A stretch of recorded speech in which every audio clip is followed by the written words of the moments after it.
Hey everyone. Oh, need some light. Sorry.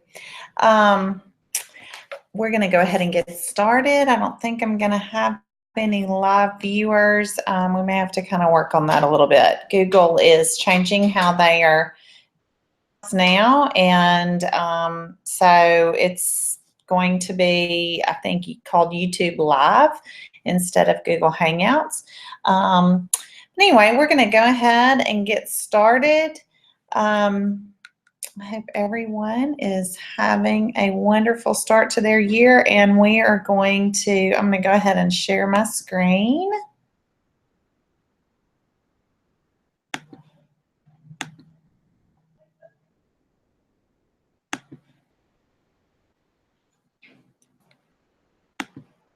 Okay, so here we go. We're today I'm going to be talking about and sharing common sense media with you, and I know that we have shared this in the past because it is such a wonderful resource. But every year they seem to be adding new resources, so I always want to make you aware of the new resources. You can just Google Common Sense to get to their website. And just excuse my phone ringing. So you can sign in here in the upper right corner or sign up. I encourage you to use your GadsdenCitySchools.org email address. You can click that button and choose your account,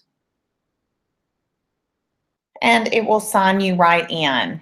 That way you can easily share your resources with your Google account.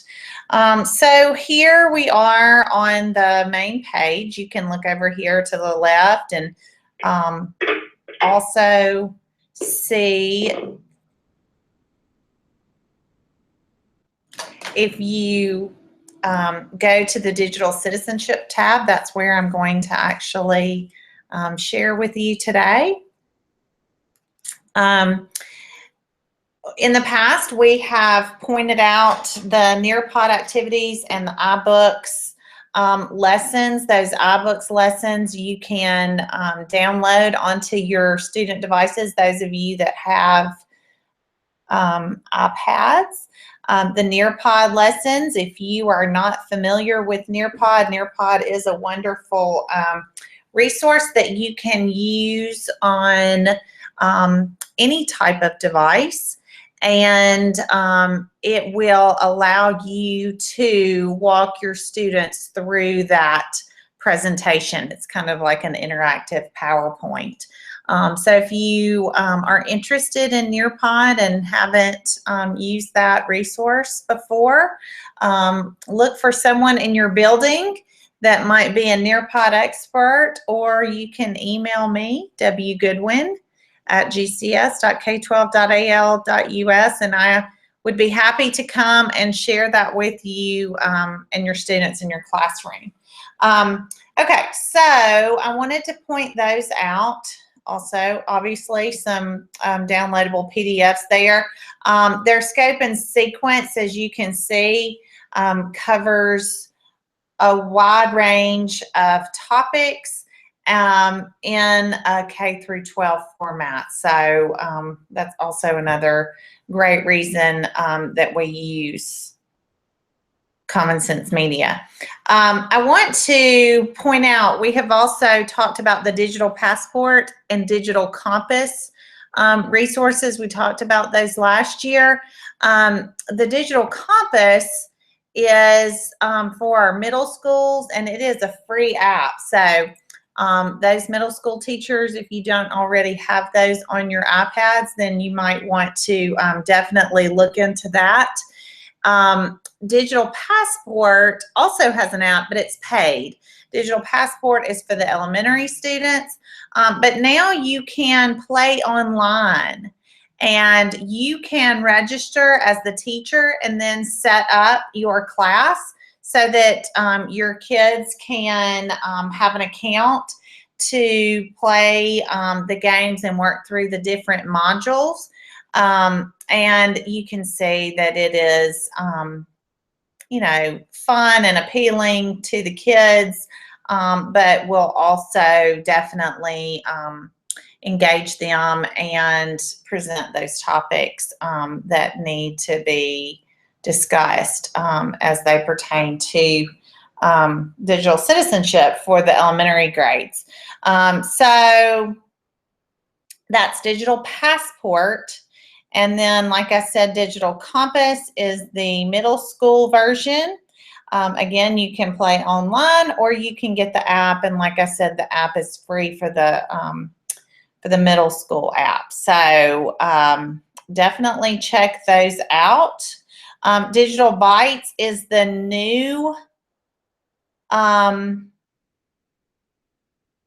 newest element, and it is for teens 13 and up. And I'm going to show you just this brief little video because it is very well done and shows you a little bit more about Digital Bytes.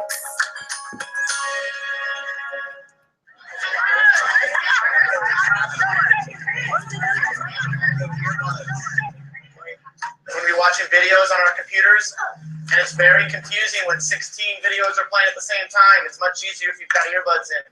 My name is Jeff Wellington. I teach 8th grade U.S. History at Bulldog Tech Middle School. We're a technology-based school, and we only have 3 rules, which is trust, respect, and responsibility. But built within that is a much larger and complete picture of a digital citizen. We're trying to get you to understand, to appreciate the difference between being inspired by others' work and copying others' work. My name's Jim Conway. I'm the art teacher at the Science and Art curriculum for the 7th graders here at Bulldog Tech. We're technology heavy here. Every kid has an iPad, and there's 20 laptops in every classroom too. So we need to really be on top of them staying ethical with their use of technology. All right, guys, go find a few things that are similar out there on the internet and put them together. The way that we use Digital Bytes is to reinforce our school culture. Depending upon what our focus is within the unit, we will choose a different byte and allow the students to experience those bytes to help reinforce the message that we're trying to send to our students. The 4 main themes of Digital Bytes are our generation, activism, innovation, and interpretation. Today, we were using the innovation bucket in the copy-paste culture byte. We were exploring how to legally and ethically use other people's work and how often things are remixed and reused. Each byte has 5 steps. The first step is reflect, where they are watching a video to introduce them to the topic and begin the discussion. What was your biggest takeaway from this video? All of the work that they put into the movie is pretty much being copied, and they're claiming it to be theirs. Step number 2 is they watch a case study video where it goes deeper into the subject. We watched the Disney animation video where the images are recycled throughout the movie. The videos we watched enables the students to go deeper into the subject because they can see it in context.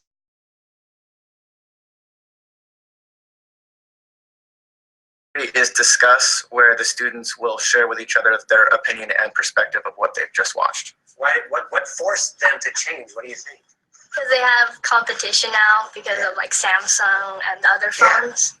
They formulate their opinions, they put them together from their own perspective, and then they reflect on that. In step 4, students engage with the material, and we had them create a presentation based on what they saw and how they find that in the world around them. We like to give the students voice and choice and allow them to choose the tools which they will present and share with. Step 5 really helps make the process meaningful for students because they then share their work with the outside world. Digital Bytes is very student-driven. At our school, we value projects that are student-driven, and so it works very well. It was very easy for me to relate stories about the copy-paste culture today because of everything that's happening in the news, and that makes it feel authentic and real. How Taylor Swift said how she took it off, how she had the choice to take off her music. Right. Why isn't everybody doing that if they're not okay with it? Yeah. My favorite part was when we were talking about how companies and how like Disney or Apple, for example, are copying off themselves. As we grow up, we're eventually gonna for sure have to work with more technology, and it's going to be a lot more advanced. So it helps us like learn how to use it better. The way we're trying to use digital bytes in our classrooms are to try to match it as much as what's going on in our curriculum right now, because we're doing a lot of research. So the copy-paste culture really fit in really well with that. My favorite thing about the lesson was discussing how plagiarism and how copying are two different things, and how we were able to get across this subject that a lot of people do without even knowing.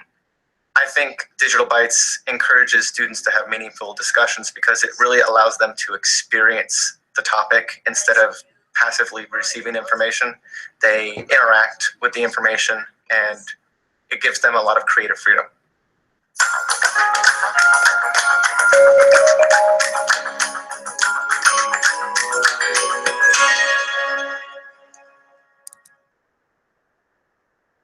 Okay, so I wanted to share that with you because I thought I love, all the voice and choice that these students had in their classroom, and the exploration time and the reflection time and all of that I thought was so very good. So that is the new portion for the teens, and that is called Digital Bytes. I wanted to also make you aware of these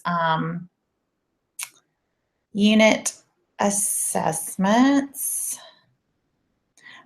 So you have these here again for K through 12, and you have different units here. And again, these are the areas that you have here in the main scope and sequence.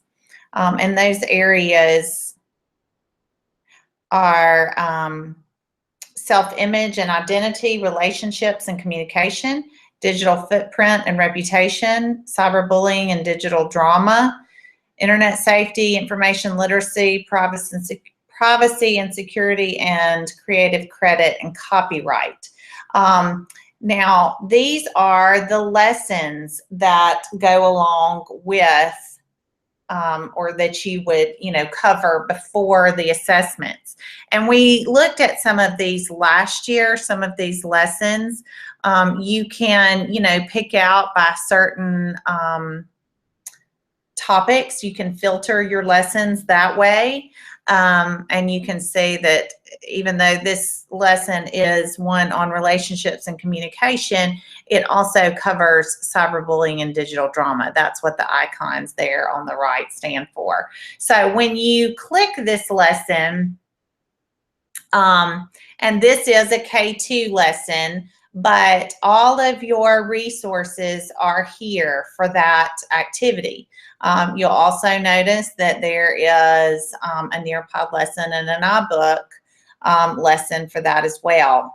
This family tip sheet in English and Spanish. So if there's something that you want to send home for parents. I also wanted to show you the there's also posters here that you can download and print to go in your classroom, to hang in your classroom. But also this Connecting Families tab has some really great things if you want to host something at your school. But if you'll click this Share Now button, there are tons of resources here that you could download to send home. And a couple of things that I wanted to show you were the videos and these parent advice videos I thought were really good. And it may be that you're having something again at your school that you want to share this with them, but you could also send something home. Another thing that was new was the digital citizenship starter kit from Remind, and they have all the resources here for you, and again divided by grade level. So you have K2 and 3-5, and then 6-8 and 9-12. But it gives you some lesson ideas, some student at-home activities, and then parent tips. And so for those of you that are using Remind, you may definitely want to check this out. I thought that was very exciting. Teachers that use Remind love Remind. And if you do not know about Remind, Remind is an app that will allow you to text your parents and students. You can, once you set up your Remind classroom at remind.com, you can, it'll give you a letter that you can send home to your parents, and it gives them a code, a class code that they download the app to their phone, or they can go and do it on a computer or an iPad, and they can text your class code to 81010, and it will enroll them in your class. And so you can then send out reminders to your students about homework or tests that are coming up. Don't forget to study for your vocabulary for your test tomorrow. You know, any kind of announcements, field trip money is due this Friday. And it's just a great communication tool for your parents. You can also allow, excuse me, your parents, you can have two-way chat, or you can have one-way announcements where all you do is send out the announcements. The two-way chat will allow them to message you back, but they will not have to have your cell phone number. So that is the advantage to that. But again, you can choose whether it will be a one-way or two-way communication. But these Remind resources are here under the Connecting Families section, and it's here at the very bottom. But I thought that was very exciting. There's all kinds of resources here, though, for families. So definitely check that out. Next week, I believe we will be looking at NetSmarts Kids and NS Teens. NetSmarts Kids is something that you've probably heard of. I used to use it a long time ago when I was in the lab. But the NS Teens was a newer website, also done by the Center for Missing and Exploited Children, that also do NetSmarts Kids. Then on the 21st, I'm going to be sharing I Keep Safe. Again, that's something that has been around for a long, long time. But they also have some new updated materials that I wanted to share. And then, of course, Brain Pop Junior and Brain Pop. And there is a new division called Game Up.